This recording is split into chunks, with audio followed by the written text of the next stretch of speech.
So in the last class we have covered the discussion as far as the charge and the kinds of charges are concerned. So I hope कि सब clear होगा आपको. कोई doubt last class से related कुछ पूछना है? No, sir. Fine. So last class में हमको ये पता लग गया कि whenever the two bodies are rubbed against one another, one has to release electrons so as to become positive, and another one gains the same number of electrons to acquire negative character. Right? And hence in that way we can say that one body acquires with a positive charge, another one acquires with a negative charge. But then now the question arises, why does it happen? ये होता क्यों है कि क्यों एक body को हम positive कह सकते हैं, दूसरी को नेगेटिव कह, क्यों एक बॉडी दूसरे के संदर्भ में इलेक्ट्रॉन्स आसानी से खोती है और दूसरा गेन करती है? ये समझना बहुत जरूरी है. ये एक बहुत ही इंपॉर्टेंट कॉन्सेप्ट है. एक्चुअली में केमिस्ट्री में इस कॉन्सेप्ट को हम समझते हैं आयोनाइजेशन एनर्जी से.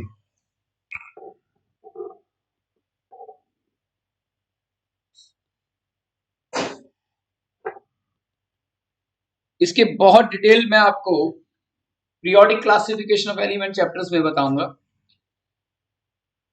और फिजिक्स में हम इसे कहते हैं work function. We know that the atoms are the elements whose atom have a strong tendency to release electron. Atoms metals कौन होते हैं? Metals वो एलिमेंट्स होते हैं जिनके एटम्स जो हैं अपने इलेक्ट्रॉन्स को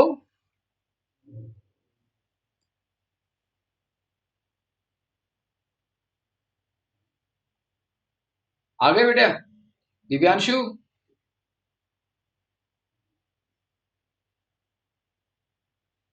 are you listening me right?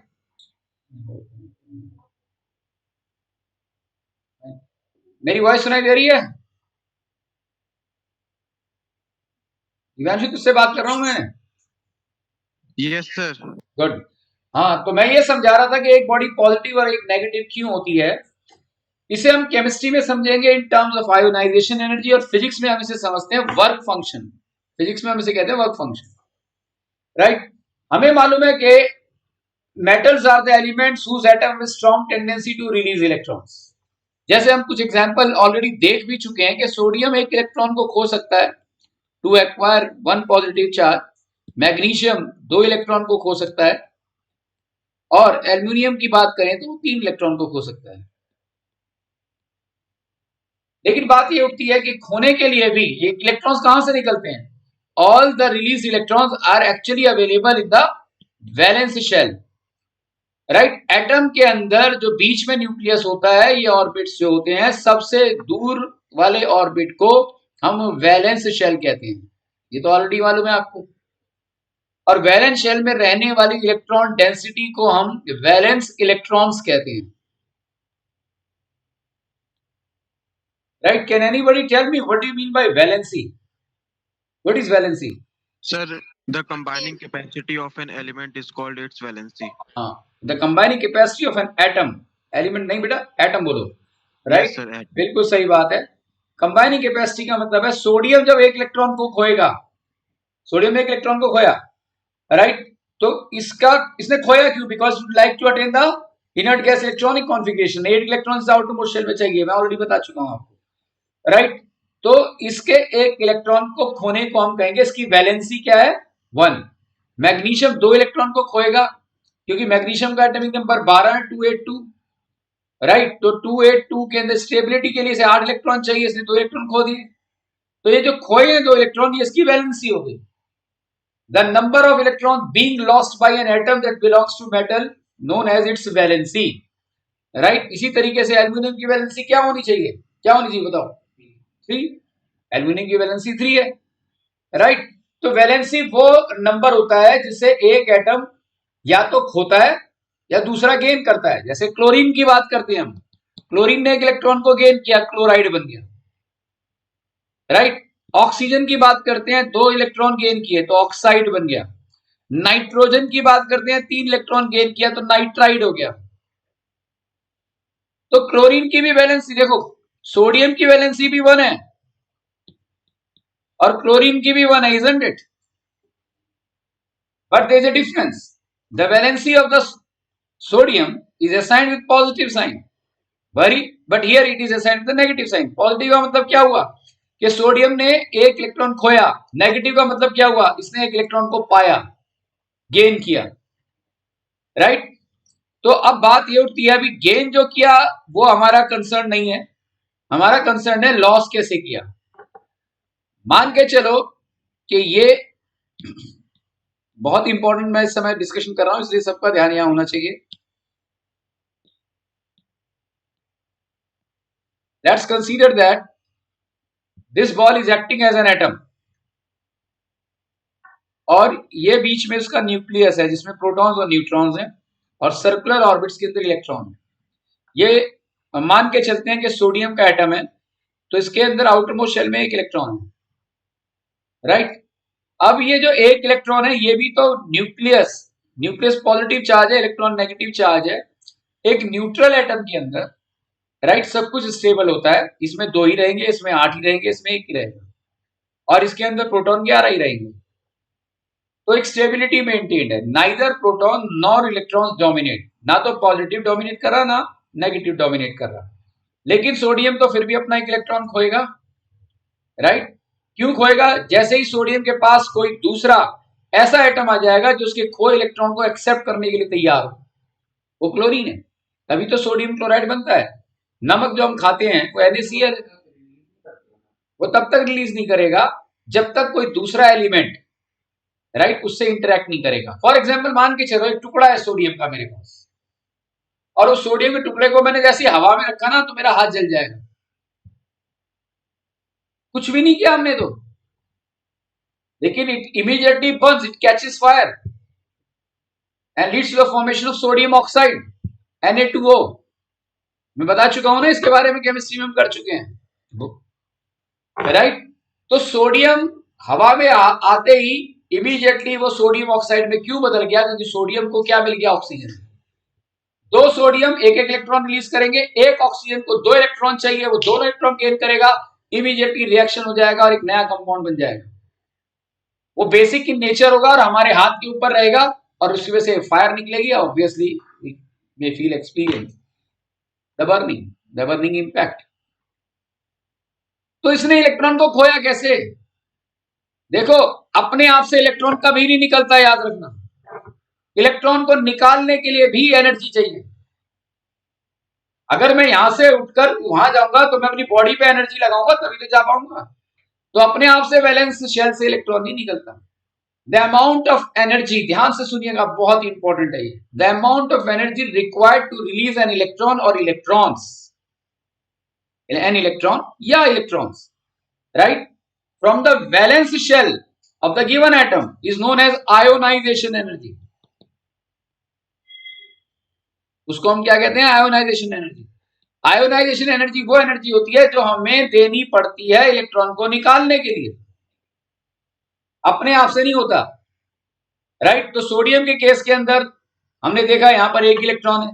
अगर मैं बात करता हूं कि मान के चलो, जरा ध्यान से देखिएगा यहां कि ये सोडियम का नहीं, ये 282 ये मैग्नीशियम है, आउटर मोस्ट शेल के अंदर क्या है इसके, अब 2 इलेक्ट्रॉन है, राइट। तो यहां पर ये जो इलेक्ट्रॉन मैग्नीशियम रिलीज करता है, हमें मालूम है मैग्नीशियम खोएगा 2 इलेक्ट्रॉन, मैग्नीशियम ऑक्साइड की फॉर्मेशन देखी हुई है हमने। अब मैग्नीशियम अपने जो दो इलेक्ट्रॉन को खोएगा तो खोने के लिए उसे एनर्जी चाहिए, तो मैग्नीशियम में केस में भी हम उसे क्या कहेंगे, आयोनाइजेशन एनर्जी। एल्यूमिनियम के केस के अंदर हम एल्यूमिनियम की अगर बात करते हैं, 3 इलेक्ट्रॉन 283, ये भी 3 इलेक्ट्रॉन खो सकता है, लेकिन इसे खोने के लिए भी आयोनाइजेशन एनर्जी चाहिए, राइट। यानी कि आउटर मोस्ट शेल से इलेक्ट्रॉन को बाहर निकालने के लिए एक वर्क करना पड़ेगा, एनर्जी देनी पड़ेगी। सोडियम के केस के अंदर सोडियम इमीडिएटली कैचेस फायर। तो सोडियम की जो आयोनाइजेशन एनर्जी है, मैं आपसे पूछना चाहता हूं कि सोडियम एक इलेक्ट्रॉन खोता है तब ऑक्सीजन से रिएक्ट करता है तो सोडियम ऑक्साइड की फॉर्मेशन होती है, तो ये इमीडिएट हो जाता है ना, कुछ नहीं करना पड़ता ना हमें, बस हवा में रखा एकदम रिएक्शन हो गया। पोटेशियम के साथ भी ऐसा ही है, इसीलिए सोडियम पोटेशियम को केरोसिन ऑयल में रखा जाता है, बिकॉज केरोसिन ऑयल के अंदर ऑक्सीजन नहीं आती, रिएक्शन नहीं होता, right? It prevents kerosene actually prevents the entry of oxygen so as to interact with the sodium, right? तो हवा में आते ही क्या हुआ, रिएक्शन हुआ, सोडियम ऑक्साइड बना, सोडियम ने एक इलेक्ट्रॉन को खोया। तो आपको से मेरा सिंपल सा क्वेश्चन ये है कि आयोनाइजेशन एनर्जी क्या है, is the energy required to release electron. तो सोडियम को आयोनाइजेशन एनर्जी की बहुत ज्यादा जरूरत है या कम जरूरत है, तभी इसने खो दिया? सर कम जरूरत है, ना के बराबर, इतनी कम कि it cannot be measured also, it's almost zero, 10 to power -13 के करीब लगा के चलो, इतनी कम। तो आप समझ सकते हैं कि इसीलिए वो निकाल देगा। मैग्नीशियम के साथ क्या है कि इसकी आयोनाइजेशन एनर्जी ज्यादा होगी या कम होगी, 2 इलेक्ट्रॉन रिलीज है। मैग्नीशियम को अगर मैं हवा में रख सकता हूं कुछ नहीं होगा, रिएक्शन कराने के लिए हमें हीट एनर्जी देनी पड़ती है।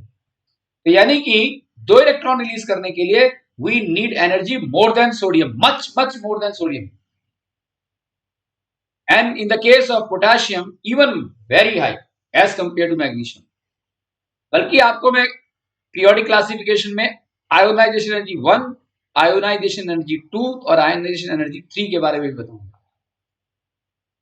तो फिलहाल समझने वाली बात यह है, the amount of energy required to release an electron or electrons from the valence shell of an atom is known as ionization energy। Definition नहीं लिखवा रहा क्योंकि मैं केमिस्ट्री नहीं पढ़ा रहा।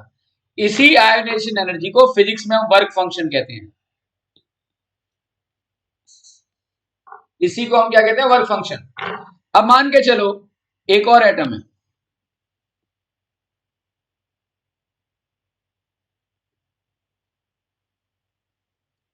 राइट, इसका अपना न्यूक्लियस है, इसमें भी कुछ सर्टेन नंबर ऑफ इलेक्ट्रॉन्स हैं, राइट। नाउ ये दोनों एटम्स जो हैं आपस में इंटरेक्टेड हैं, रिलेटिव मोशन हो रहा है दोनों के बीच में। रिलेटिव मोशन क्या है, फ्रिक्शनल इलेक्ट्रिसिटी, इलेक्ट्रोस्टैट्स हो गया या नहीं हो गया। तो यहां पर इसे अगर इलेक्ट्रॉन खोना है या इसे इलेक्ट्रॉन खोना है, तो दोनों को के इलेक्ट्रॉन को खोने के लिए आयोनाइजेशन एनर्जी की जरूरत है या नहीं।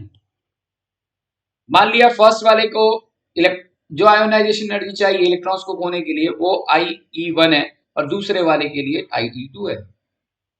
और मैं आपसे कहता हूं ये कि ionization energy of 1 is smaller than ionization energy of 2। तो इन दोनों में से कौन अपने इलेक्ट्रॉन को खोएगा, पहला या जिससे पूछूंगा वही जवाब देगा।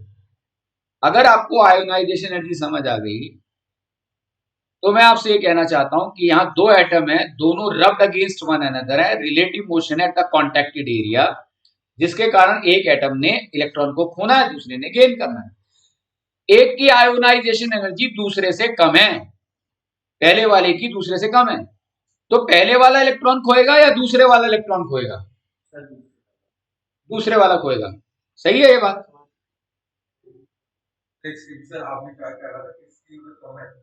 फर्स्ट वाले की आयोनाइजेशन एनर्जी कम है, फर्स्ट खोएगा। क्लियर हो गया ये? अरे भाई, ionization energy is the energy required, जरूरत है टू रिलीज इलेक्ट्रॉन। इसको मान लिया 2 जूल चाहिए, इसको 10 जूल चाहिए, तो कौन इलेक्ट्रॉन आसानी से खोएगा? तो जो खोएगा वो क्या हो गया, पॉजिटिव। जिसने गेन किया वो क्या हो गया, नेगेटिव। तो जब 2 ऑब्जेक्ट्स आपस में रब्ड अगेंस्ट वन अनदर होते हैं तो उनमें जो बेसिकली इलेक्ट्रॉन खोता है उसका वर्क फंक्शन कम होता है, उसकी ionization energy as compare to the other कम होती है। Did you get it? And hence one acquires positive, another one acquires a negative charge. This is the cause of charging. This is the cause of charge. अब मैं इसको एक elaborate ढंग से समझा रहा हूं। सी, आपको क्वेश्चन आएगा एग्जाम के अंदर, what is the cause of charging. ये जर्नली बड़ा ऑकवर्ड क्वेश्चन है लेकिन इंपॉर्टेंट क्वेश्चन, और 90% स्टूडेंट्स इसका ढंग से आंसर नहीं लिखते। आपको आंसर लॉजिकली समझना, तो ध्यान से सुनो मैं जो बोल रहा हूं। An atom consists of centrally located heavy core region known as nucleus containing nucleons, and the electrons are supposed to be revolving in various circular orbits. We know it. When 2 bodies are rubbed against one another, we do work. We do work, we supply energy to our pair of hands so as to maintain the relative motion against the frictional force. Right? अब मैंने दोनों को contact किया ना, कोई motion हो रहा है, क्यों नहीं हो रहा भाई? क्योंकि मैं कोई एनर्जी नहीं दे रहा, अपने हाथों को एनर्जी नहीं दे रहा, वर्क ही नहीं कर रहा, क्यों मूव करेंगे? कॉन्टेक्टेड एरिया आपस में इंटरलॉक्ड हो गया, फ्रिक्शन है यहाँ, राइट?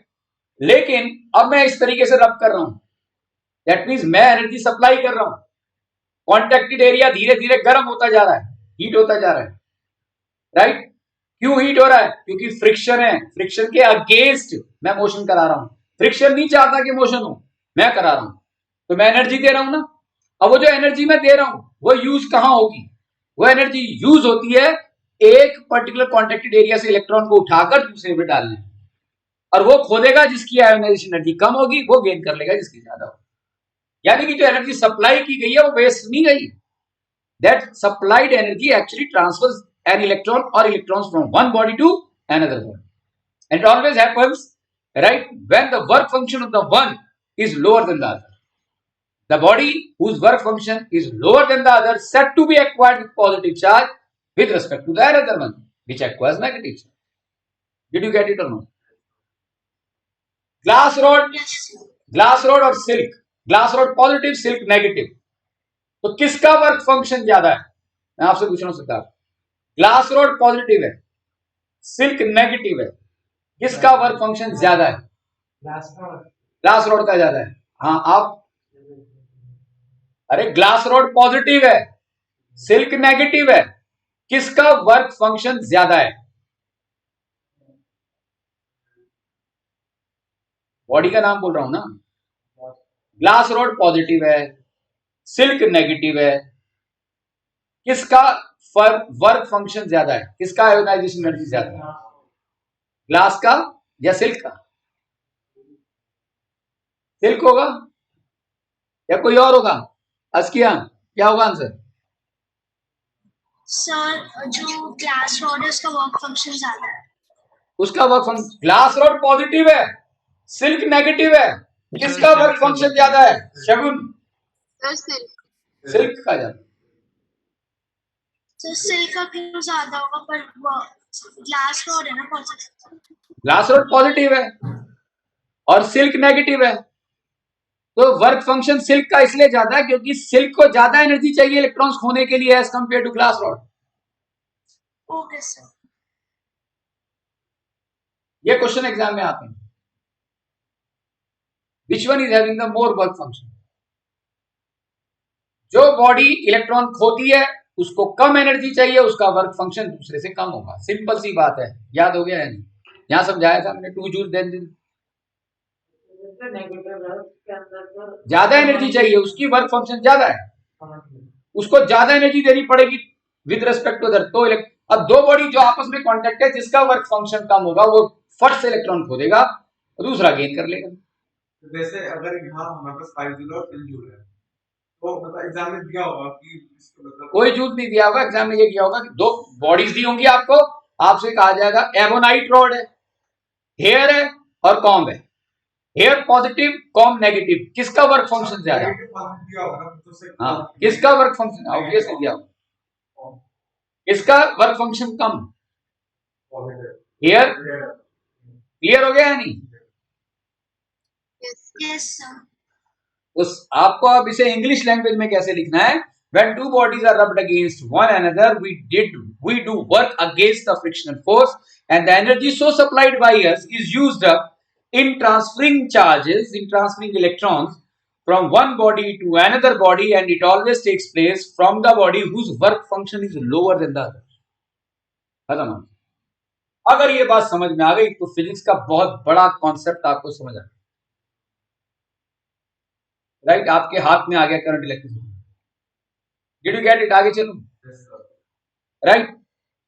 अब कूलम एक फिजिशियन है, इलेक्ट्रॉन एक मोबाइल पार्टिकल है। मोबाइल मतलब चलता है, वो चलेगा तो एनर्जी होगी उसके अंदर, एक्टिवनेस होगी। तो रिसर्च में पता किया गया कि एक इलेक्ट्रॉन, एक सिंगल इलेक्ट्रॉन पर चार्ज होता है 1.6 इंटू 10⁻⁻19 कूलम। कूलम उसका नाम है इसलिए कूलम डाल दिया। This is the activeness acquired by an electron. एक इलेक्ट्रॉन, सिंगल इलेक्ट्रॉन की एक्टिवनेस का मेजरमेंट ये होता है। आपको एग्जाम में जो क्वेश्चन आएगा 99% कंफर्म है, लिखो how many electrons are there, how many electrons are there in 1 coulomb of charge, how many electrons are there in 1 coulomb of charge. एक कूलम चार्ज में कितने इलेक्ट्रॉन होते हैं?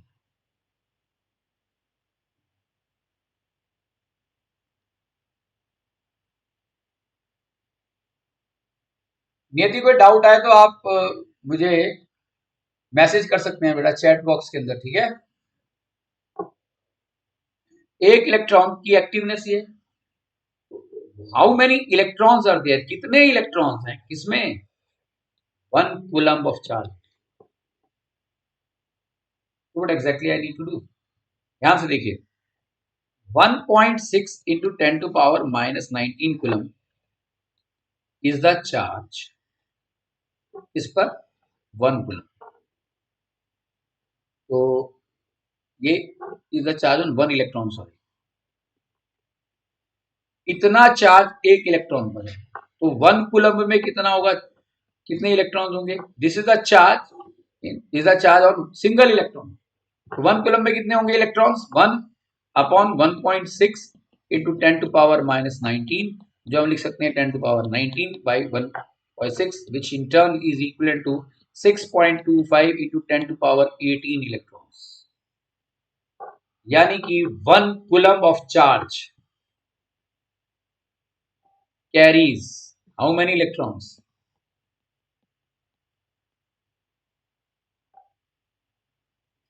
this is extremely important, without, आगे चलो, let's increase the speed now। अब मान के चलो ये बल्ब था, मैंने आपको बताया था ये बैटरी है और ये सोर्स, बैटरी कहां से मिली, ये टाटा पावर ने प्रोवाइड की, जैसे ही हमने यहाँ पर अभी बल्ब की जगह मान लिया एसी है, राइट। एसी 15 एम्पियर का करंट लेता है, 12 से 15 एम्पियर का करंट, 12 टू 15 एम्पियर। अब बात होती है एम्पियर क्या है, एम्पियर इज ऐसा यूनिट ऑफ करंट, करंट की ऐसा यूनिट एम्पियर है। 1 एम्पियर आगे आपको पता लगेगा 1 कूलम डिवाइड बाय 1 सेकंड होता है। Current is said to be 1 ampere when 1 coulomb of charge flows through the circuit, यानी कि 1 कूलम इलेक्ट्रॉन्स एक सर्किट में 1 सेकंड में घूम जाते हैं, राइट। अगर 1 कूलम 1 सेकंड में क्लोज सर्किट से घूम जाता है पासिंग थ्रू द डिवाइस, उसे हम 1 एम्पियर कहते हैं। इसके बारे में और खुलासा मैं आगे आने वाले टाइम में करूंगा। तो मेरा कहने का मतलब है कि 1 एम्पियर के अंदर कितने, 1 कूलम का मतलब क्या हुआ, 6.25 into 10 to power 18 electrons 1 second के अंदर पूरे सर्किट से घूम जाते हैं। तो आप अंदाजा लगाओ करंट कितना स्ट्रांग है, कितनी इसकी वोटैलिटी कितनी स्ट्रांग है, इसकी मोबिलिटी कितनी स्ट्रांग है। 10 टू पावर 18 इलेक्ट्रॉन्स 1 सेकंड में घूम के चले जाते हैं। एसी जो है ये इस समय 15 एम्पियर का करंट ले रहा है, यानी कि 15 को मैं अगर से मल्टीप्लाई करूं तो 15 इंटू दिस, इतने इलेक्ट्रॉन्स 1 सेकंड में एसी के कंप्रेसर से पास करते हैं, तब जाकर गर्म को ठंडी हवा में बदलता है। तो जब इतना करंट लेगा, इतने इलेक्ट्रॉन्स से चाहिए, तो ऑब्वियसली बिल भी ज्यादा आएगा, एनर्जी ज्यादा थी ना, वो हम आगे समझेंगे। तो वट इतने इलेक्ट्रॉन्स पास कर जाते हैं, तो आप समझ सकते हैं जब कभी बाय डिफॉल्ट किसी भी लिविंग बींग्स को अगर करंट लगता है, तो what can you can well imagine कि क्या हो सकता है उसके। हमारी बॉडी 1 एम्पियर का करंट भी नहीं झेल सकती, आधे एम्पियर का भी नहीं झेल सकती।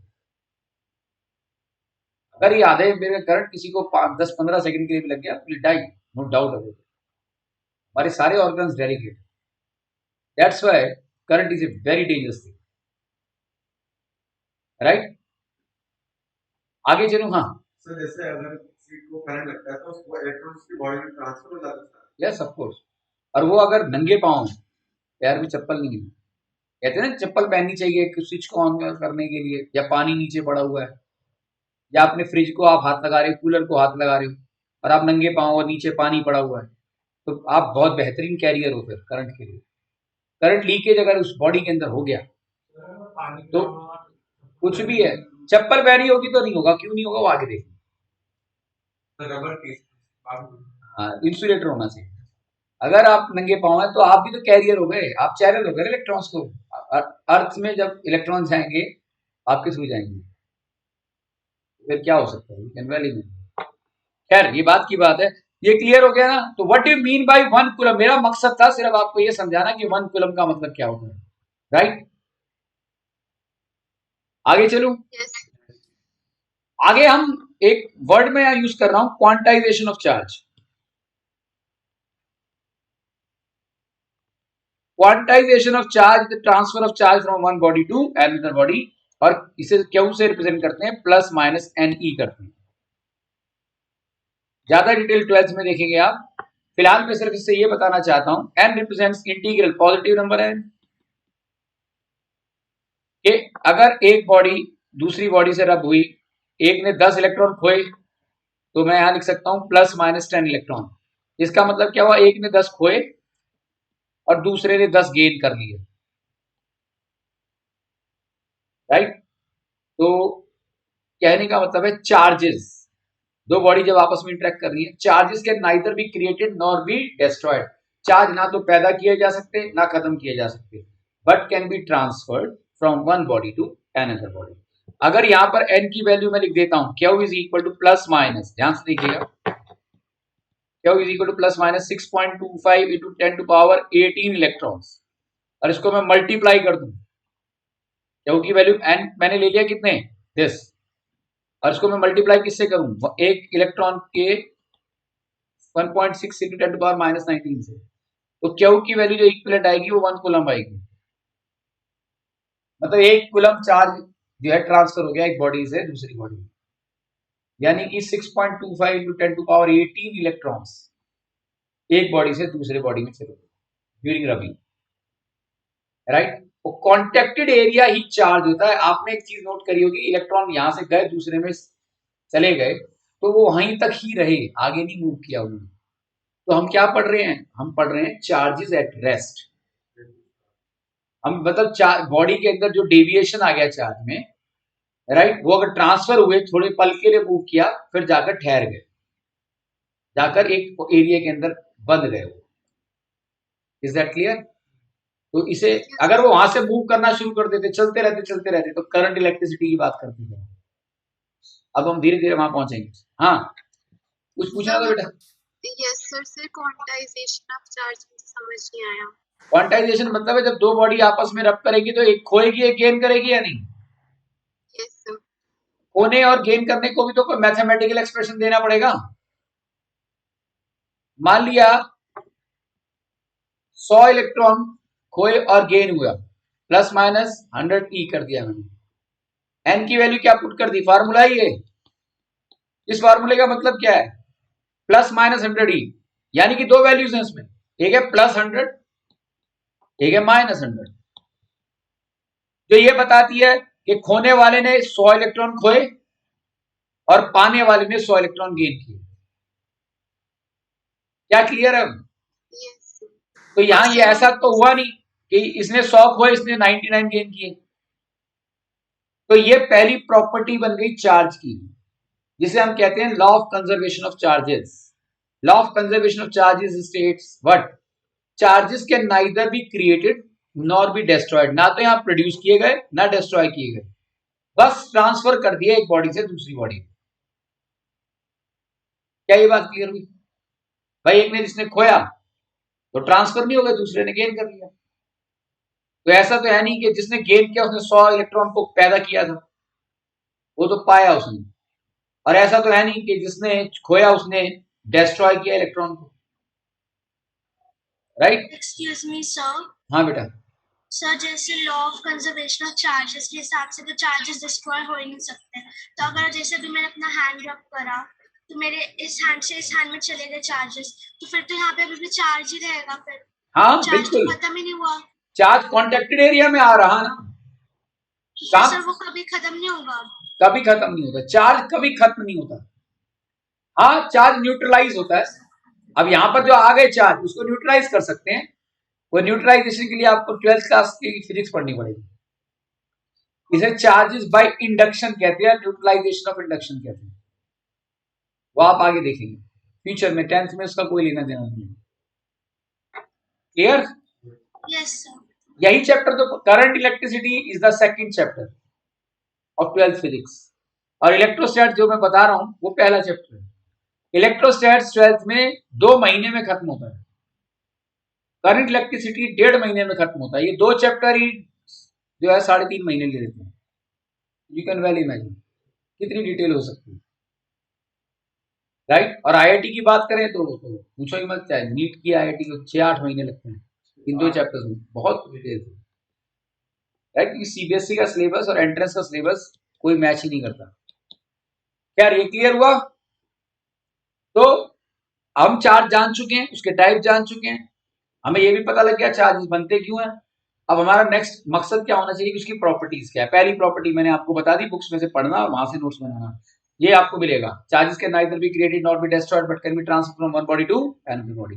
Charges are additive in nature.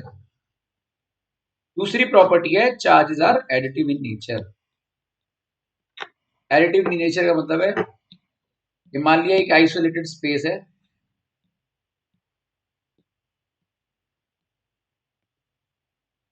ये एक स्पेस है, और इस स्पेस के अंदर मान लिया यहाँ +10 Q, -20 Q, -30 Q, +15 Q, +81 Q, अलग अलग स्पॉट्स पे इतने चार्ज एक स्पेस के अंदर। तो टोटल चार्ज इस स्पेस में कितना होगा? टोटल चार्ज क्या उसे अगर रिप्रेजेंट करूं, which is basically the algebraic sum of all the charges in the space. +10 Q, +-20 Q, +15, +81, +-30 Q. अब नेट जो अमाउंट आएगा वो इस पूरे स्पेस का नेट चार्ज होगा। कितना आया करके बताओ, कितना सम करो और बताओ।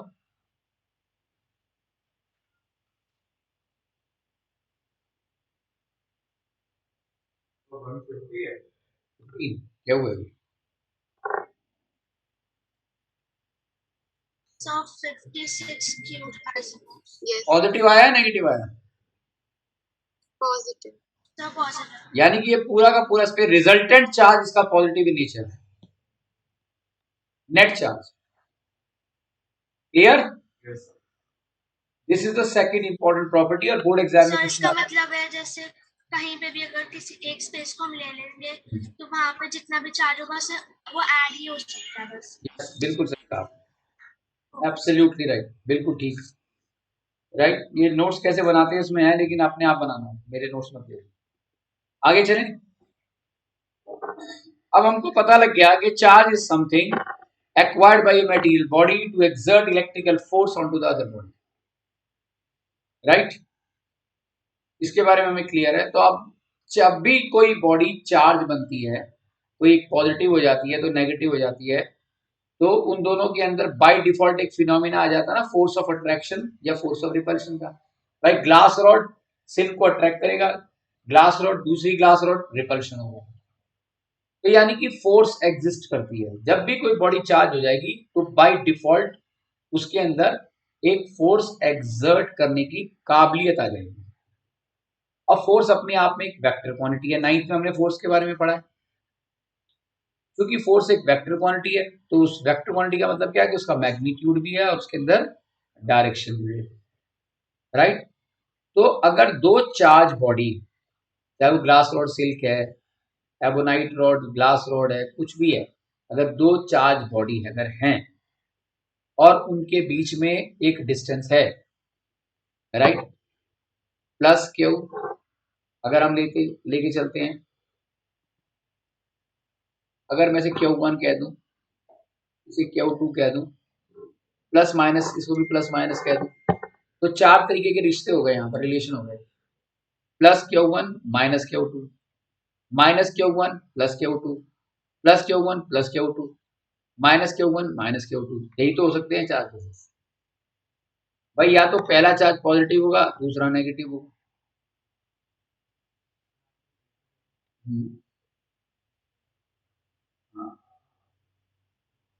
क्लियर है ये? Yes. तो मेरा कहने का मतलब है एक प्लस माइनस मैंने डालकर आपको ये बता दिया कि ये चार्ज पॉजिटिव नेगेटिव भी हो सकता है और ये पॉजिटिव नेगेटिव भी हो सकता है।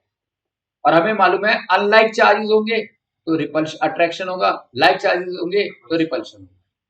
कहने का मतलब है मान के चलो Q1 अगर पॉजिटिव है, Q2 नेगेटिव है तो अट्रैक्शन होगा। अट्रैक्शन होगा इस तरीके से, एक दूसरे की तरफ मूव करेंगे। अगर Q1 नेगेटिव है, Q2 भी नेगेटिव है तो रिपल्शन होगा, तो ये इधर मूव करेंगे। या दोनों पॉजिटिव है तो भी रिपल्शन होगा।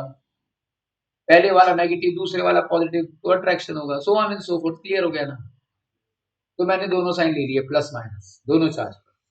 और मान लिया ये दोनों charge separated through a considerable distance r है, तो अब इन दोनों के बीच में जो फोर्स होगी, चाहे वो रिपल्शन की हो चाहे अट्रैक्शन की हो, उस फोर्स का नाम होता है फोर्स ऑफ इंटरेक्शन।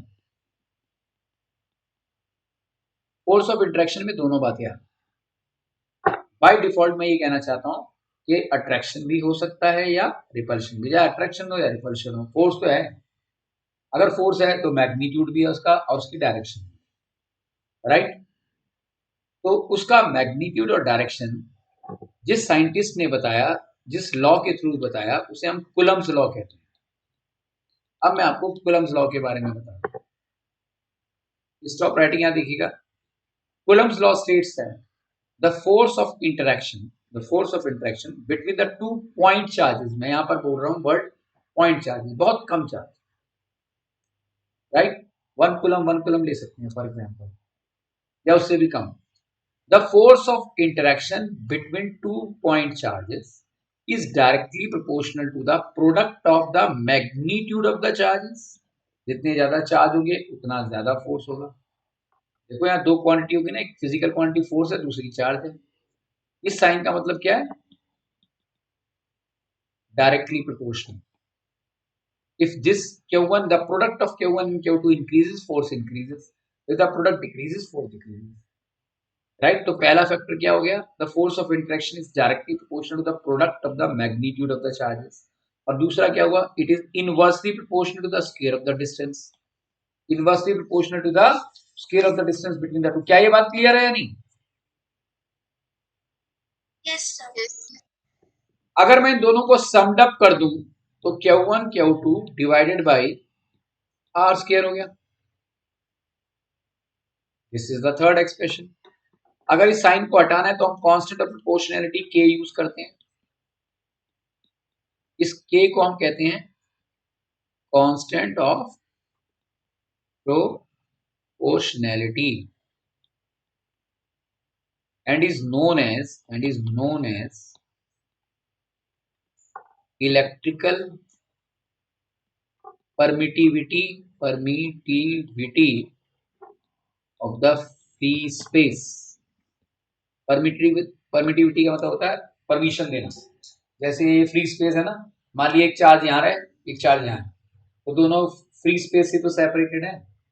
तो फ्री स्पेस कितना इन दोनों के बीच में इंटरेक्शन के लिए परमिशन दे रहा है, that is the meaning of electrical permittivity. और इलेक्ट्रिकल परमिटिविटी के बारे में ज्यादा डिटेल में जाने की जरूरत नहीं है, क्योंकि वो भी 12th का पार्ट है, राइट? फिलहाल सिर्फ समझना ये है कि अगर दोनों चार्ज बॉडीज में इंटरेक्शन होगा तो उसका मैग्नीट्यूड जो होगा वो इस फार्मूले से आएगा। क्या ये बात क्लियर है? तो हम Yes, इसमें sir. प्लस माइनस Q1 नहीं, प्लस माइनस Q1 या प्लस माइनस Q2 नहीं लिखेंगे। लिख सकते हो, क्या फर्क पड़ता है? नहीं, मैं मैग्नीट्यूड से रिलेटेड हूँ। कोई यहाँ पर वो तो मैंने आपको समझाने के लिए लिखा था, यहाँ लिखने की कोई जरूरत नहीं। यहाँ प्लस तो माइनस मतलब आप वो हमको पहले से ही पता होगा ना कि Q1 का कौन क्वाइट सा ऑब्वियस चार्ज है। क्वाइट ऑब्वियस न्यूमेरिकल में गिवन होगा, पर 10th में कोई न्यूमेरिकल नहीं आएगा इसको। 12th के अंदर इस पर 150 न्यूमेरिकल इस फार्मूले के ऊपर, राइट? ये फार्मूला क्या है ये पता होना आपके लिए जरूरी था। जब भी कोई बॉडी चार्ज बनती है तो वो इलेक्ट्रिकल फोर्स एक्सर्ट करती है, और अगर इलेक्ट्रिकल फोर्स एक्सर्ट करेगी तो उसका जो अमाउंट होगा, जो उसका मैग्नीट्यूड होगा, वो इस फार्मूले से निकाला जाता है। कोई डाउट? क्या ये फॉर्मूला किसी दूसरे फॉर्मूले की याद दिला रहा है? The force of attraction, GMM upon r square. क्या बात है, excellent. Universal gravitational law, gravitation में पढ़ा था ना?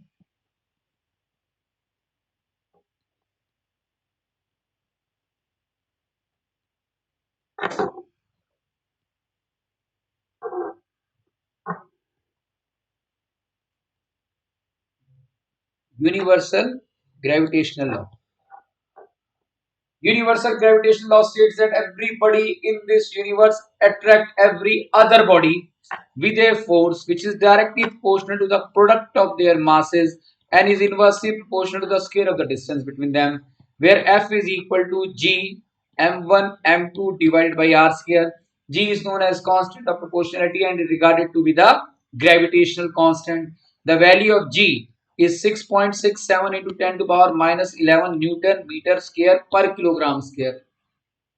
ये सब हमने 9th में पढ़ा था. 9th की चैप्टर की शुरुआत इसी से हुई. तो ये दोनों फार्मूले, एक तो ये वाला फार्मूला और एक ये जो ऊपर फार्मूला, ये दोनों एक तरीके से एक जैसे एक किसी नेचर के नहीं दिखाई दे रहे. इन terms of explanation, Yes, sir. In terms of explanation. अब बहुत इंपॉर्टेंट बता रहा हूं मैं डिटेल आपको. आई गारंटी यू कि इसका डिस्कशन नहीं होगा, लेकिन चीज को बेहतर ढंग से समझना है ना, तो आपको इंटरेस्ट यहाँ पर दिखाना होगा. ये जो पहले ही फोर्स है that is by virtue of electric, यहाँ पर बाय विर्च्यू ऑफ चार्जेस है, चार्जेस के कारण. इसे हम कहते हैं electrical force. This is by virtue of charges. और ये जो है बाय विर्च्यू ऑफ मासेस है. ये दो बॉडीज के बीच के अंदर जो चार्ज है उसके कारण ये वाली फोर्स है, और दो बॉडी के मास के कारण. अरे दो बॉडी में मास होता है नहीं होता? प्रोटॉन में भी मास होगा, इलेक्ट्रॉन में भी मास होगा, चाहे कम होगा पर होगा. Did you get it? तो अगर उनके केस के अंदर अगर हम बात करते हैं, उनमें अगर मास है, राइट, और उनके कारण जो उन दोनों के बीच में अट्रैक्शन हो रहा है, उसका फार्मूला ये होगा. लेकिन इलेक्ट्रिकल फोर्स अट्रैक्टिव भी हो सकती है और रिपल्सिव भी हो सकती है. ग्रेविटेशन फोर्स कभी भी रिपल्सिव नहीं होती, वो तो हमेशा पॉजिटिव यानी कि अट्रैक्टिव ही होती है. ये हमने पढ़ा है. अब दिमाग में बात आनी चाहिए कि इलेक्ट्रॉन और इलेक्ट्रॉन, यहां पर इलेक्ट्रॉन और इलेक्ट्रॉन के बीच में क्या है? अगर दोनों आप समझ लो 1 सेंटीमीटर की डिस्टेंस पर है, 1 electron another electron, distance between them is 1 centimetre. तो क्या ये दोनों लॉ आपस में कॉन्ट्राडिक्ट नहीं कर रहे? क्योंकि दोनों इलेक्ट्रॉन के मास हैं. अगर दोनों में मास है, ऑब्वियसली इलेक्ट्रॉन चाहे चीज कितनी छोटी सही पर भार तो होगा. तो इन दोनों के बीच में ग्रेविटेशनल लॉ लगना चाहिए या नहीं लगना चाहिए? Yes, sir. अगर ग्रेविटेशनल लॉ लगेगा तो ये अट्रैक्ट होने चाहिए electrons. Yes, sir. Yes, sir. तो ये रिपल क्यों कर रहे हैं भाई? ये दिमाग में क्वेश्चन आना चाहिए ना. Why they are repelling? In fact they should attract one another according to this law. तो यानी कि दोनों लॉ आपस में एक दूसरे को कॉन्ट्राडिक्ट करते दिखाई दे रहे हैं, लेकिन ऐसा नहीं है. दोनों लॉ अपनी अपनी जगह सही है. कैसे? अभी तो आपको एक्सप्लेन करता हूं. ये जो ग्रेविटेशनल लॉ अप्लाई करते हैं हम दोनों इलेक्ट्रॉन के बीच में, दोनों इलेक्ट्रॉन्स के बीच में जो 1 सेंटीमीटर का डिस्टेंस है, इनमें अगर हम ग्रेविटेशनल लॉ लेते हैं तो इन दोनों में अट्रैक्शन होना चाहिए. जी की वैल्यू होती है 6.67 10 टू पावर माइनस 11, राइट. एक इलेक्ट्रॉन का भार होता है 9.1 इंटू 10 टू पावर माइनस 31 का whole square divided by 1 centimetre हो गया 0.01 मीटर का स्क्वायर. ये तुम्हें याद रखने की जरूरत नहीं है, तुम्हें समझाना चाहता हूं. कुछ इंटरेस्ट हो तो कर लेना है, राइट. तो इन दोनों के बीच में जब आप कैलकुलेट करोगे तो approximately 5.5 into 10 to power minus 67 newton आएगी फोटो. कैलकुलेशन होगी, इतने न्यूटन फोर्स आएगी. अब इन दोनों पर मैं ये जो फोर्स है बाय विर्च्यू ऑफ मासेस है. अब इन दोनों में रिपल्शन है, लेकिन प्रैक्टिकली तो रिपल्शन है. ये जो फार्मूला है ग्रेविटेशनल लॉ का फार्मूला है या नहीं है? लेकिन इलेक्ट्रॉन्स में खाली मास ही थोड़ा होता है, चार्ज भी तो होता है. तो चार्ज होगा तो इलेक्ट्रिकल फोर्स भी होनी चाहिए दोनों के बीच में. अगर इलेक्ट्रिकल फोर्स निकालनी होती है तो वो दोनों में जो रिपल्शन होता है कैलकुलेट करके पाया गया वो आया 2.3 into 10 to power -24 न्यूटन। दोनों के बीच में रिपल्शन ये है, यानी कि दोनों में अट्रैक्शन भी हो रहा है लेकिन उसके साथ साथ रिपल्शन भी हो रहा है। मैं आपसे ये पूछना चाहता हूं, इन दोनों में से किसका अमाउंट ज्यादा है? क्या Sir, एफ ए बड़ा है एफ आर से या एफ आर बड़ा है एफ ए से? FR बड़ा है। sir, FR. क्योंकि 10 to power -24 is greater than 10 to power -67. So obviously repulsive force dominates over attractive force. Repulsion ज्यादा है, अट्रैक्शन कम है, तो चली किसकी? रिपल्शन की। तो नेट फोर्स आ गई, नेट फोर्स जो इन दोनों के सब्ट्रैक्शन से आई, और वो जो नेट फोर्स आई उसका मैग्नीट्यूड तो ऐसे आएगा दोनों को सब्ट्रैक्ट करके, और उसकी नेचर क्या होगी? रिपल्सिव। क्यों? क्योंकि रिपल्सिव ज्यादा है, अट्रैक्शन कम है, तो चलेगी किसकी? रिपल्सिव फोर्स की। Did you get the concept which I actually wanted to tell you? Yes, sir.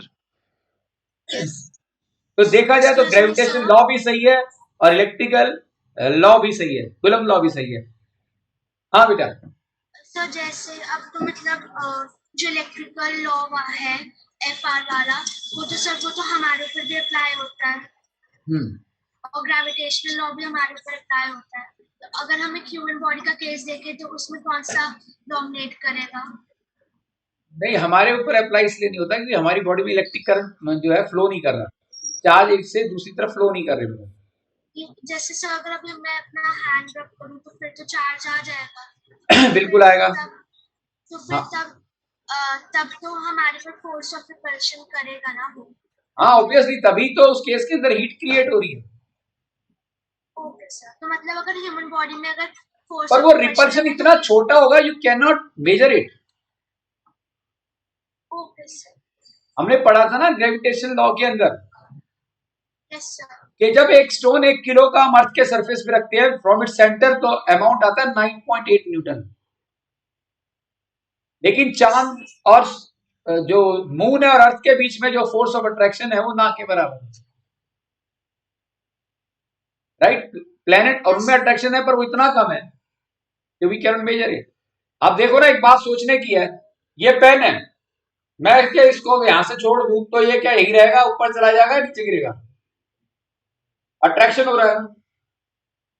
तो भाई रूल तो ये कहता है कि अर्थ भी अब पेन को अर्थ अट्रैक्ट कर रहा है, तो अर्थ भी पेन भी तो सॉरी अर्थ जो ये पेन है is attracted by the earth, earth इस पेन को अट्रैक्ट कर रहा है, तभी तो नीचे गिरा। तो ये पेन भी तो अर्थ को अट्रैक्ट कर रहा है, तो अर्थ को भी तो ऊपर आना चाहिए, नहीं आती ना। क्यों? क्योंकि मास किसका ज्यादा है? इतना ज्यादा अर्थ का कि पेन का मास तो कोई मायने नहीं रखता उसके आगे। और हमें पता है gravitation law is the law by which of masses चलेगी किसकी? जिसका मास ज्यादा हो। तो ऐसा नहीं है कि पेन अर्थ को अपनी तरफ अट्रैक्ट नहीं कर रहा, कर रहा है, पर वो फोर्स इतनी कम है, इतनी कम है कि it is never possible to see it practically. Got it? यही बात समझ आ गई? कोई डाउट इसके अंदर? No आगे doubt, चलो। sir.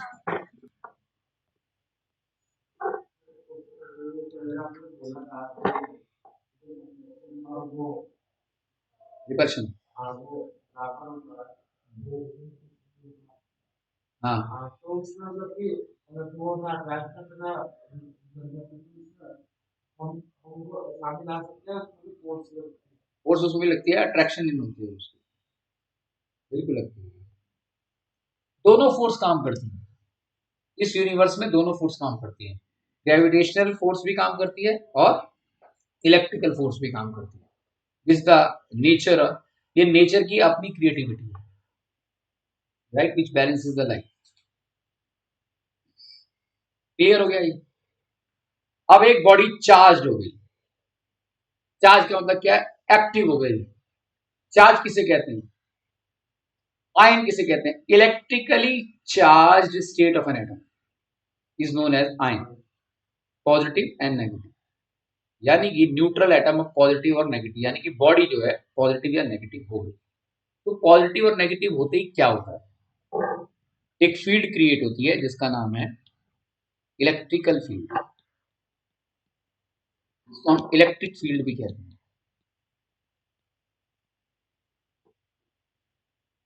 What do you mean by electric field and define electric field, दोनों में फर्क है। मैं आपको इलेक्ट्रिक फील्ड का पहले मतलब बता रहा हूं।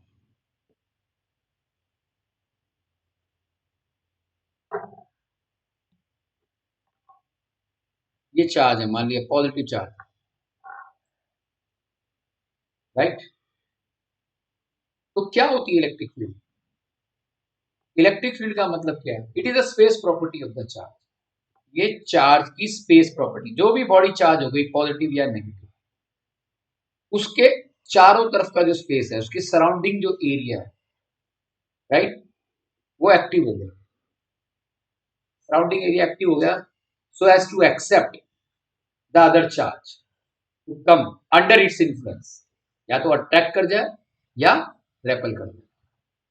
ये फील्ड दिखाई नहीं देती, किसी को दिखाई नहीं देती। क्या मैग्नेट की फील्ड दिखाई देती है?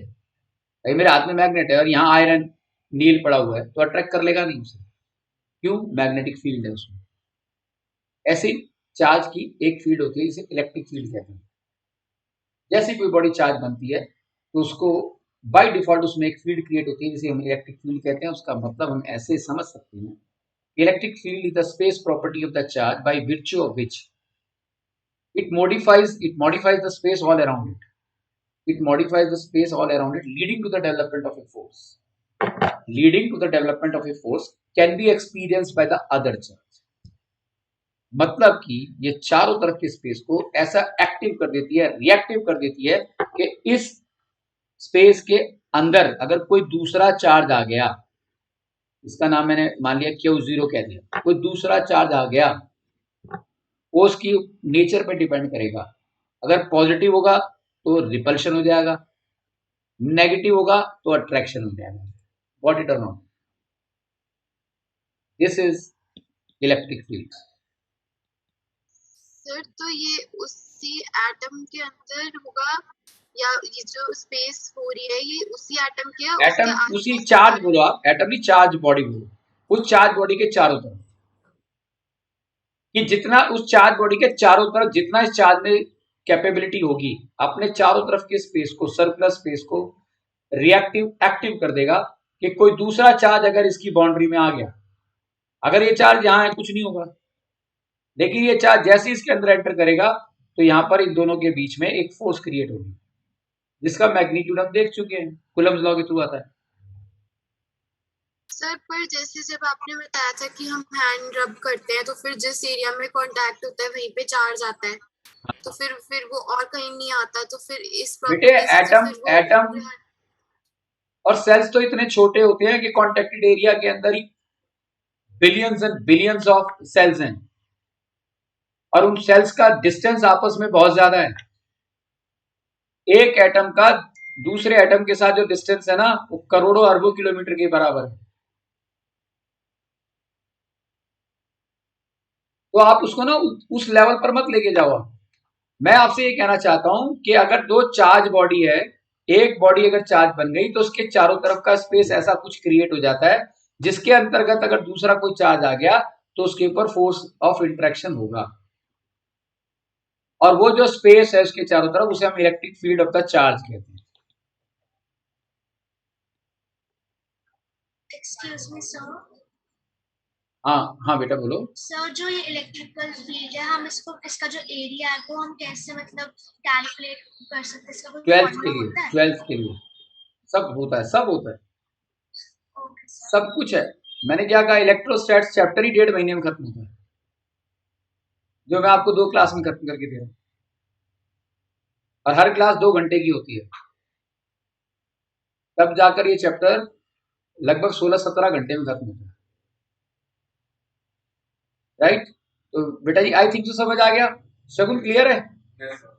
सर तो मतलब एक एटम में एक से ज्यादा टाइप का चार्ज हो सकता है, प्लस मतलब नहीं, एक एटम के अंदर क्यों होगा?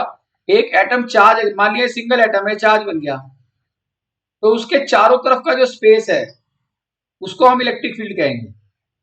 कोई तो भी उसके बॉडी, चारों तरफ भी तो और एटम्स ही है ना, तो वो अपने साइड से सारे एटम्स को भी चार्ज कर देगा। बहुत बढ़िया क्वेश्चन है, उसके भी तो सभी चार्ज की, अगर वो भी चार्ज हैं तो सभी के चारों तरफ इलेक्ट्रिक फील्ड है, लेकिन जब हम इसकी इलेक्ट्रिक फील्ड को मेजर करेंगे ना, तो हम इसकी इलेक्ट्रिक फील्ड को नेग्लेक्ट करेंगे। अब बात उठती है क्यों नेग्लेक्ट करेंगे, इसके लिए साइंस लो आप, आपको पता लग जाएगा सब कुछ, क्योंकि यहां मैथ का और फिजिक्स का बड़ा डायरेक्ट रिलेशन है। लिमिट एक टॉपिक है मैथ के अंदर, वो हमको एक्सप्लेन करता है कि how does we understand the electric field. मैं थोड़ा सा आपको एबीसीडी बता रहा हूं इलेक्ट्रिक फील्ड की। 99% इलेक्ट्रिक फील्ड डिस्कस भी नहीं होगा स्कूल के अंदर। मैं आपको ये बता रहा हूं भाई, कोई भी बॉडी अगर चार्ज हो गई तो चार्ज होने का मतलब क्या है, वो किसी दूसरी को या तो अट्रैक्ट करेगी या रेपेल करेगी।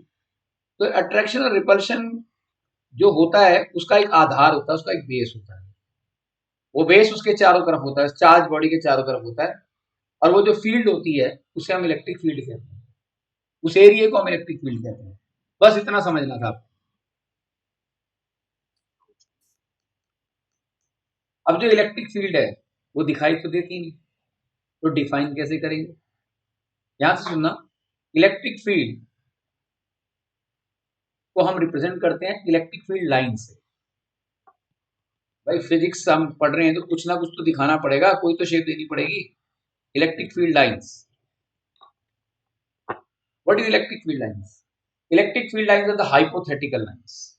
हाइपोथेटिकल मतलब किसी ने नहीं देखी, अनुमानित। Electric fields are hypothetical lines which may be straight और कर्व्ड,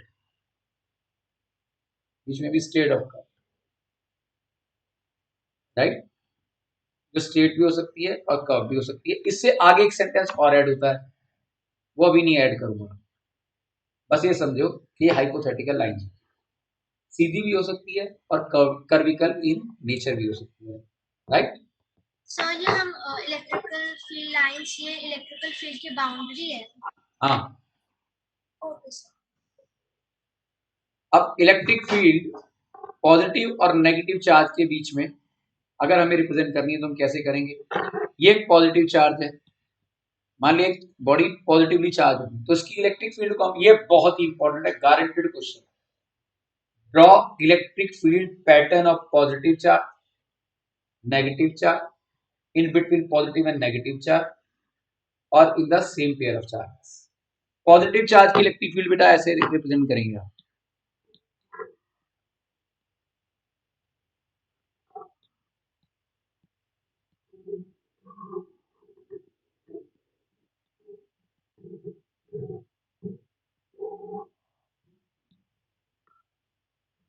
आउटवर्ड एरोज बनाएंगे,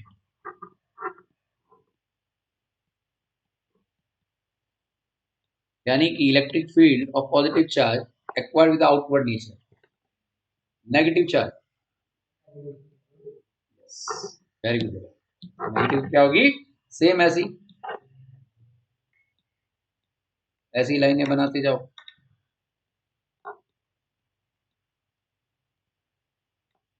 राइट? और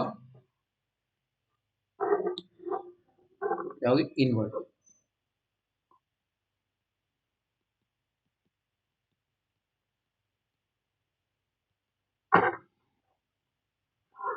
क्लियर है दोनों के डायग्राम? यस सर, ऐसे क्यों है ये पॉजिटिव, मतलब बाहर और अंदर? ये भाई साइंटिस्टों ने माना है बेटा, ऐसे जो उन्होंने माना वही तो हमें मानना होगा, और इसके आधार पर पूरी फिजिक्स को पढ़ा गया। अब इसका क्यों का आंसर नहीं है, किसी के पास भी नहीं है। सर तो इसका कोई मतलब नहीं है कुछ कि वो ऐसा इस वजह से होता है? नहीं, ये एनालाइज करने के लिए, पूरी इलेक्ट्रोस्टैट्स और करंट इलेक्ट्रिसिटी को एनालाइज करने के लिए कुछ तो मान के चलेंगे ना, कुछ तो मानेंगे ना, तो वो जो माना गया है Yes. वो प्रैक्टिकल लाइफ के काफी करीब पाया गया। आइंस्टाइन जो कि फादर ऑफ फिजिक्स कहलाए जाते हैं, अपने अंतिम समय में उन्होंने कहा था कि गॉड ना करे मैं दोबारा कभी जिंदगी में साइंटिस्ट बनूं, क्योंकि मुझे पता लग गया कि मैंने जितना भी पूरी जिंदगी में सीखा है कुछ नहीं सीखा। मैं कुछ नहीं जानता। इतना जानने के बाद भी आई डोंट नो एनीथिंग। इस इंसान ने E=mc² का फॉर्मूला दे दिया जिससे पूरी की पूरी दुनिया चल रही है इस समय, उसके ये शब्द हैं। तो बेटे बहुत कुछ नेचर में ऐसा है, ये थोड़ा बहुत नॉलेज होने के बाद है ना, हम लोगों को बड़ा गरूर हो जाता है अपने ऊपर कि हमें पता नहीं क्या क्या मालूम है, लेकिन नेचर का 99.9% अभी किसी को कुछ पता ही नहीं है। जो थोड़ा बहुत पता है उसी के ऊपर हमें गरूर है, राइट। अब इलेक्ट्रिक फील्ड होती है, अब मैग्नेट क्यों अट्रैक्ट कर लेता है भाई नेल को? वो मैग्नेटिक फील्ड कैसी होगी दिखने में, कौन बता सकता है? Is there any shape to the air? हवा की कोई शेप है, कोई साइज है? दिखती कहां है? Air we can experience it but we cannot see it. अब वो जो भी आप बता रहे हो वो इमेजिनेशन है। Who knows the shape of the air? तो एनालाइज करने के लिए पॉजिटिव की इलेक्ट्रिक फील्ड को आउटवर्ड लिया गया, नेगेटिव की को इनवर्ड लिया गया। Electric field lines of positive and negative charge.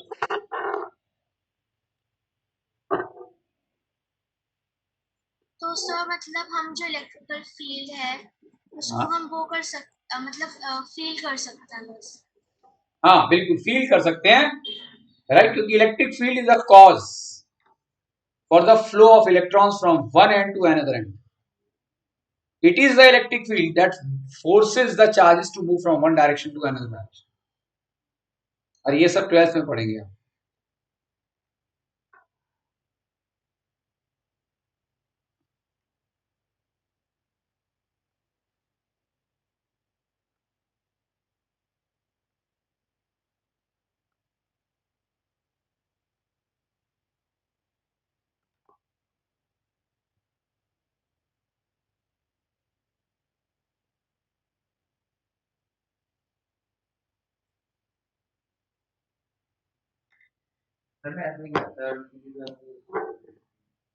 इसकी बेटा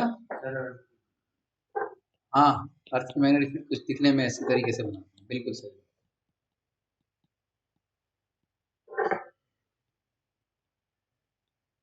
आपको समझ में आ रहा है इन बिटवीन पॉजिटिव एंड नेगेटिव? मैंने बताया था ना, पॉजिटिव एंड नेगेटिव के बीच में जो इलेक्ट्रिक फील्ड होगी, राइट, वो ऐसी होती है दिखने में। यानी कि अट्रैक्शन दोनों में अगर होगा तो आप देखिए ध्यान से, प्लस क्यू के साथ मैंने क्या लिया है, इसे एरोज आउटवर्ड है और माइनस के साथ एरोज इनवर्ड है, और इन दोनों के बीच में electric field lines originates from positive charge and ends at the negative charge during attraction। Originate कहां से होती है? पॉजिटिव से, और खत्म कहां होती है? नेगेटिव पर। ये डायग्राम डायरेक्ट आपसे एग्जाम में पूछेंगे। क्या क्लियर है ये? Yes sir. तो इलेक्ट्रिक फील्ड लाइंस की प्रॉपर्टीज क्या हो सकती है? Electric field lines are discontinuous curves. Discontinuous curves हैं या नहीं? देखो कंटिन्यूअस थोड़ी ना है, खत्म हो गए। Discontinuous curves, right. These are the lines that originates from the positive and ends at the negative. Crowding of magnetic field lines. Crowding of magnetic field lines represent strength of magnetic field. Magnetic field ज्यादा है। अब ये जो मैं एक question बोल रहा हूं, लिखो, no two electric field lines, no two electric field lines can intersect at one point. No two electric field lines can intersect at one point.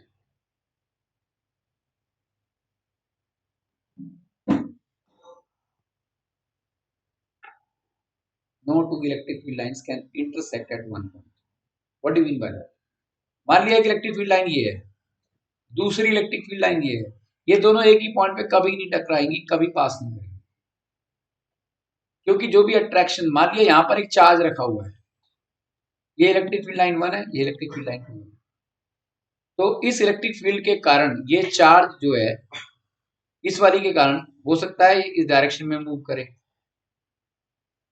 और दूसरी वाली के कारण ये इस डायरेक्शन में मूव करे, क्योंकि electric field is the cause of the motion, right, in terms of attraction और रिपल्शन। तो एक ही पॉइंट के ऊपर दो फोर्स कैसे हो सकती हैं? अगर एक ही पॉइंट के ऊपर दो फोर्स हैं तो ये चार्ज का एक हिस्सा टूट के यहां जाना चाहिए और दूसरा इस तरफ जाना चाहिए। लेकिन इलेक्ट्रिक फील्ड लाइंस किसी भी चार्ज बॉडी को ब्रेक नहीं करती, उसको तोड़ती नहीं है, राइट? तो कहने का मतलब है कि ये जितनी भी इलेक्ट्रिक फील्ड लाइन यहां दिखाई दे रही हैं ये कहीं भी आपस में इंटरसेक्ट नहीं करती। Why they don't intersect? Because the two forces, two direction of force at the same point is not possible. Two direction of force guaranteed कुछ नहीं है। 10th में भी और 12th में भी आता है, आज भी आता है 12th में। No two electric field lines can intersect at one point. Why is it so? Because two direction of force, देखो, because two direction of force at one point, because two direction of force at one point is not possible. Sir ये जो आपने diagram से समझाया है, एक बार फिर से समझाइए। कुछ नहीं है बेटे, दो लाइनों को अगर आप टकराते हैं, electric field lines responsible for creating the force. मान लिया एक ही लाइन है, यहाँ चार्ज रखा है, दूसरी लाइन नहीं है जी, तो ये चार्ज हो सकता है यहाँ चला जाए, इसके किस लाइन के कारण? क्योंकि electric field line cause of showing the force है, क्रिएटिंग द फोर्स। अब पता लगा तो वो बाहर हो जाएगा। कहीं भी जा सकता है बेटा, वहां क्यों, कहीं भी जा सकता है, इधर भी अट्रैक्ट भी हो सकता है, रेपल भी हो सकता है। वो कहाँ जाएगा उसके लिए आप चिंता क्यों कर रहे हो? वो डेफिनेटली मूव करेगा। अरे जब दो चार्ज के बीच में रिपल्शन या अट्रैक्शन होगा तो चलेंगे या नहीं चलेंगे? Yes sir. तो वो जो इनका जो चलना है वो इलेक्ट्रिक फील्ड के कारण होता है। Okay sir. अब एक और इलेक्ट्रिक फील्ड है, वो मान लिया यहाँ से गई, वो भी यहीं से गई जहाँ चार्ज रखा हुआ है, तो अब इसके कारण ये चार्ज हो सकता है इस डायरेक्शन में मूव करे। तो एक ही समय में एक चार्ज दो डायरेक्शन में जा सकता है नो क्या? एक ही समय में एक बॉडी दो डायरेक्शन में मूव कर सकती है? नहीं कर सकती, until unless breaks up. Electric field line किसी भी चार्ज बॉडी को ब्रेक थोड़ा ना करती है, मूव करती है। इसीलिए दो इलेक्ट्रिक फील्ड लाइंस या कोई भी इलेक्ट्रिक फील्ड लाइंस आपस में इंटरसेक्ट नहीं करती। सर बट वो तो फोर्स तो इलेक्ट्रिक फील्ड लाइंस की वजह से हो रहा है, तो फोर्स से तो हम किसी चीज को ब्रेक भी तो कर सकते हैं। नहीं, इलेक्ट्रिक फील्ड लाइंस ब्रेक नहीं करती, कर सकते हैं, लेकिन अब मैं इस पे फोर्स लगा रहा हूं, मेरी फोर्स इतनी कैपेबल नहीं है कि इसे ब्रेक कर सकते। Force is not responsible to break the thing. हर फोर्स जरूरी थोड़ा ना किसी चीज को तोड़े, चला भी सकती है, रोक भी सकती है। पढ़ा था ना 9th क्लास के अंदर, force is something that makes the body to move from its rest position, to change the speed of motion of the object, to change the direction of motion of the object, even to break it. Force तो कई काम करती है, लेकिन यहाँ जो electrical force है उसका काम जो है फोर्स की डायरेक्शन को निकालना, ना कि किसी चीज को ब्रेक करना। सर। हाँ बेटे बोलो। शगुन व्हाट्स योर सर क्वेश्चन? जिस इलेक्ट्रिक फील्ड क्या बेटे? सर जो इलेक्ट्रिक फील्ड लाइन की बात हो रही है वो किसी और चार्ज की इलेक्ट्रिक फील्ड इसको इस वाले चार्ज को क्रॉस कर रही है, ये बोल रहे हैं ना? जरूरी थोड़ा ना है कि एक ही चार्ज की तो हजारों लाखों इलेक्ट्रिक फील्ड लाइन होती है। अब ये इस चार्ज की कितनी सारी इलेक्ट्रिक फील्ड लाइन हो सकती है? सर तो अनकाउंटेबल। मतलब नहीं, जिस जैसे जो आपने डायग्राम बनाया था जिसमें आपने ये वाली बात समझाई थी कि तो इलेक्ट्रिक फील्ड लाइंस इंटरसेक्ट नहीं ये कर एक ही चार्ज की भी इलेक्ट्रिक फील्ड लाइन हो सकती है। सर जिस पे वो आ रही है वो तो अलग चार्ज है ना, जिससे आ रही है वो अलग चार्ज है। हाँ, तो भी इंटरेक्ट नहीं करेंगे, तब भी नहीं करेंगे। ये देखो ना, यहाँ पे इंटरेक्शन दिखाया मैंने, दोनों चार्ज अलग अलग है, यस राइट? तो ये दिस इज अ वे, ये सब रिसर्च में इस चीज को फाइनलाइज किया गया है। और मैं आपको पहले ही बता चुका हूं कि यहाँ क्यों मत पूछना मुझसे कि why this diagram is like this. अगर व्हाई का आंसर ढूंढना है तो रिसर्च में जाना होगा, आपको पीएचडी करनी है। हम अप्लाइड साइंस के स्टूडेंट हैं, हमें परोस के दे दिया साइंटिस्टों ने, हम उसका यूज कर रहे हैं। इसीलिए किसी भी कंट्री की जो प्रोग्रेस है वो रिसर्च के कारण होती है, ना कि अप्लाइड साइंस के कारण।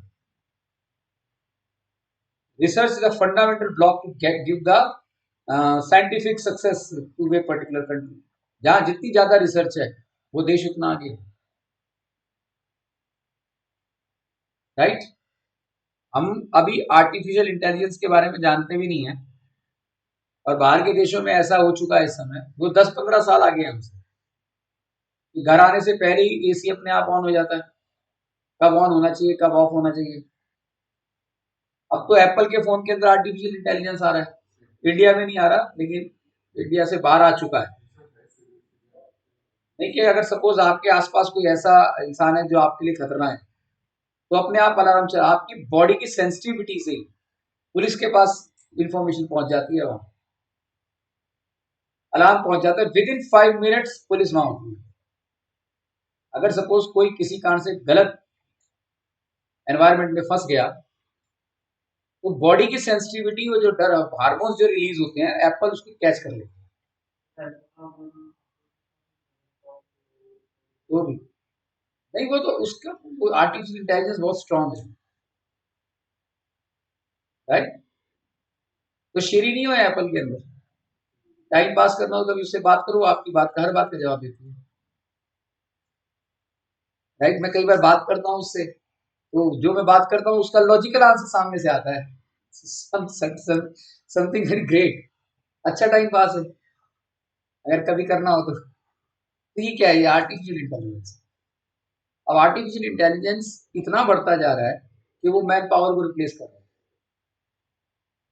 जरूरत ही नहीं है इंसानों की काम कराने के लिए। तो आने वाला 10-15 साल के बाद ऐसा हो जाएगा कि ह्यूमंस की जरूरत ही नहीं पड़ेगी, राइट।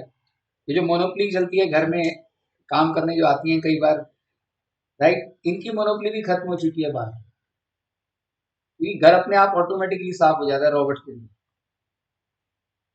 जापान में तो एक ऐसा होटल है जो कि 7 स्टार है, जो 100% रोबोट से चल रहा है,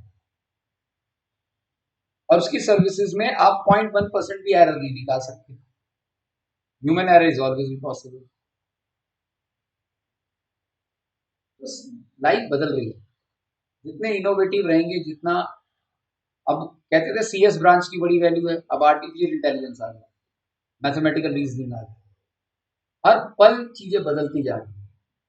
और जो अपडेटेड नहीं रहेगा आने वाले टाइम के अंदर, चाहे वो मैकेनिकल इंजीनियर आईआईटी से भी सही, कोई नहीं पूछने वाला, 10,000 की नौकरी नहीं हमारी।